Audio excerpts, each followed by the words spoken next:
مولانا فضل الرحمان اس وقت احتجاجی جلسے سے خطاب کر رہے ہیں کہ اگر ایک الیکشن کے بعد مسلسل دوسرا الیکشن بھی متنازع ہو تو پھر پارلیمان کی اہمیت کیا ہوگی؟ وہ پارلیمان جس کو ہم سپریم ادارہ کہتے ہیں،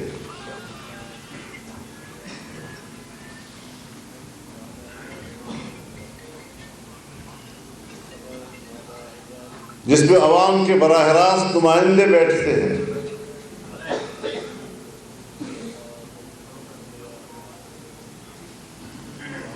اگر اسٹیبلشمنٹ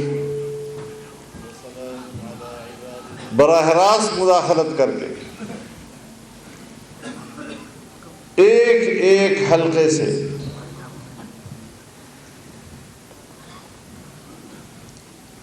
اپنی مرضی سے نمائندوں کو چنے گی تو پھر ظاہر ہے کہ وہ عوام کا نمائندہ نہیں ہوگا۔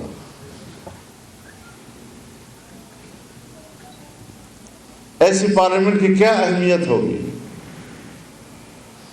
جسے عوام اپنا نمائندہ نہیں تصور کریں گے؟ جو بھی وہاں بیٹھا ہوگا کہیں نہ کہیں سے کوئی انگلی اس کی طرف اٹھے گی کہ اس کو بھی تو ایجنسیوں نے پاس کیا ہے، اس کو بھی تو اداروں نے پاس کیا ہے، یہ بھی تو اداروں کا بندہ ہے۔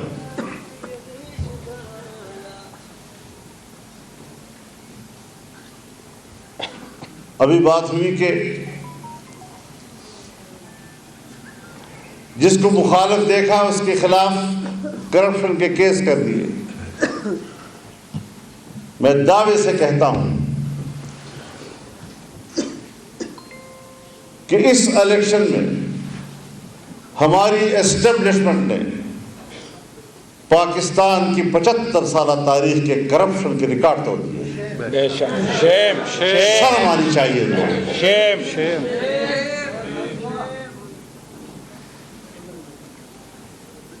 وردیاں عزت نہیں دیا کرتی، وردیوں کے اندر کردار عزت ادا کرتا ہے۔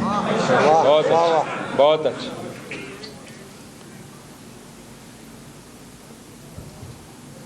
کم از کم جمعیت علماء اسلام اس کردار سے اپنی لا تعلقی کا اعلان کرتا ہے۔ بے شک۔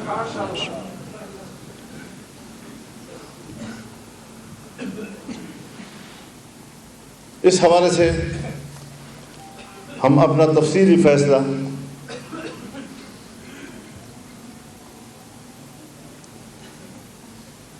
مرکزی مجلس عاملہ میں دے چکے ہیں اور اس کو عوام تک پہنچا بھی دیا ہے۔ ہم جمہوریت کے علم بردار ہیں، ہمارے بزرگوں نے اس آئین پہ دستخط کیے ہیں، اس آئین کے بانی ہیں۔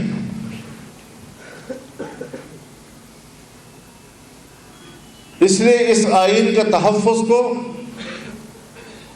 ہم اپنی ذمہ داری تصور کرتے ہیں۔ بے شک۔ لیکن آئین کی کوئی حیثیت نہیں۔ آئین کاغذ کے چند ورقوں کے مجموعے کا نام ہے جس کی کوئی حیثیت نہیں ہوا۔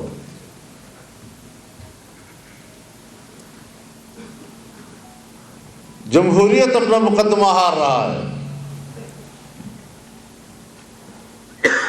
وہ جمہوریت کہ جو ہمارے آئین کے تحت وہ قرآن و سنت کے تابع ہے، اور اکثریت کو بھی یہ حق حاصل نہیں کہ وہ قرآن و سنت کے منافی فیصلہ دے سکے،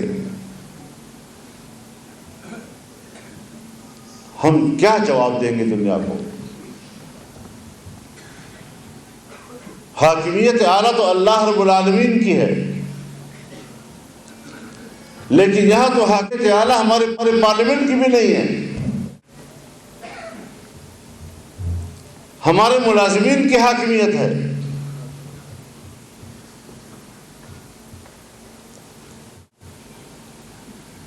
تو پھر کس طرح ہم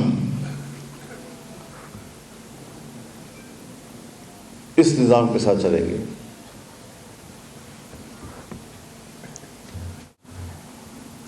ہمارے دوست ہیں، ہم ان کا احترام بھی کرتے ہیں، پاکستان مسلم لیگ نون، پاکستان پیپلز پارٹی، ہم نے مل کر تحریک چلائی ہے۔ اگرچہ جمعیت علماء کے کارکن سڑکوں پہ ہوتے تھے اور ان پارٹیوں کے قائدین صرف کنٹینر پہ ہوتے تھے، تب بھی ہمیں قبول تھے، تب بھی ہمیں قبول تھے۔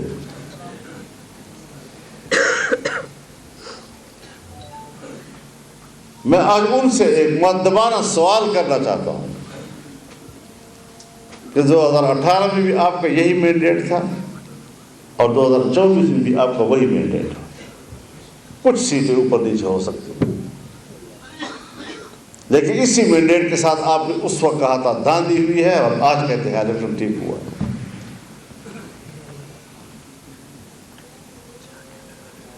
میں پاکستان تحریک انصاف سے بھی پوچھنا چاہتا ہوں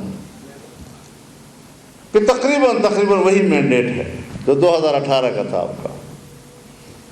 اس وقت آپ حکومت بنا رہے تھے تو الیکشن شفاف تھے، آج آپ حکومت نہیں بنا سکتے تو پھر الیکشن میں دھاندلی ہوئی ہے۔ اس وقت موقف کچھ اور، اس دفعہ کا موقف کچھ اور جمعیت علماء ہے کہ اگر دھاندلی اس وقت ہوئی تو اس وقت بھی کہا کہ دھاندلی ہوئی ہے، اور اگر دھاندلی آج ہوئی ہے تو آج بھی ڈنکے کی چوٹ کہتی ہے کہ دھاندلی ہوئی ہے، اور ہم اس الیکشن کو تسلیم نہیں کر سکتے۔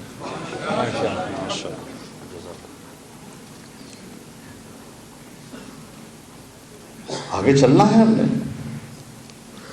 یہ ملک کسی کی جاگیر نہیں ہے۔ ہاں، جب پارلیمنٹ اہمیت کھو بیٹھی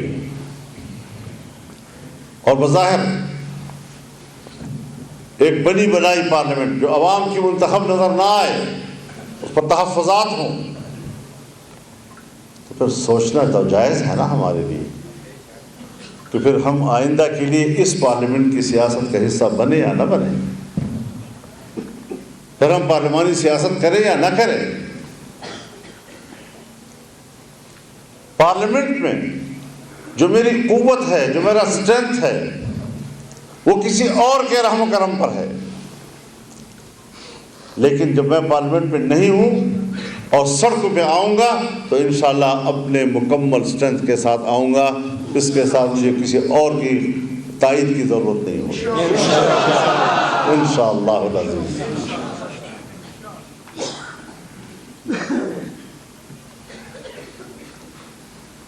ہمیں اللہ کا سہارا لے کے چلنا ہے،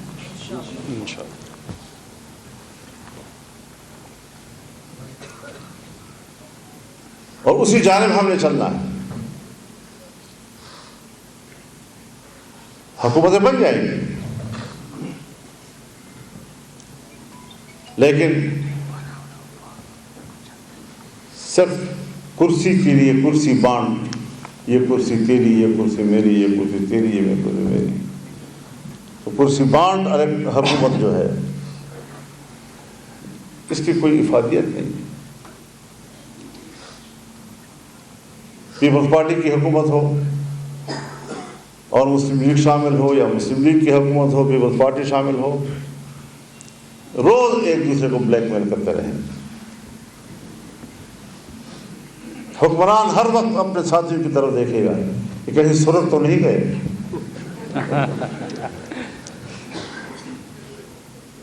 آئے روز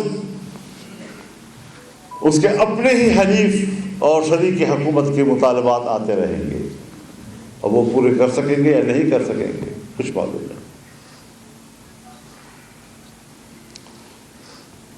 تو پھر ظاہر ہے کہ پیچھے خفیہ دیوار کے پیچھے ایک قوت ہوگی، اسی کے ہاتھ میں اس کے باغیں ہوں گی، وہی ان کو چلائیں گے۔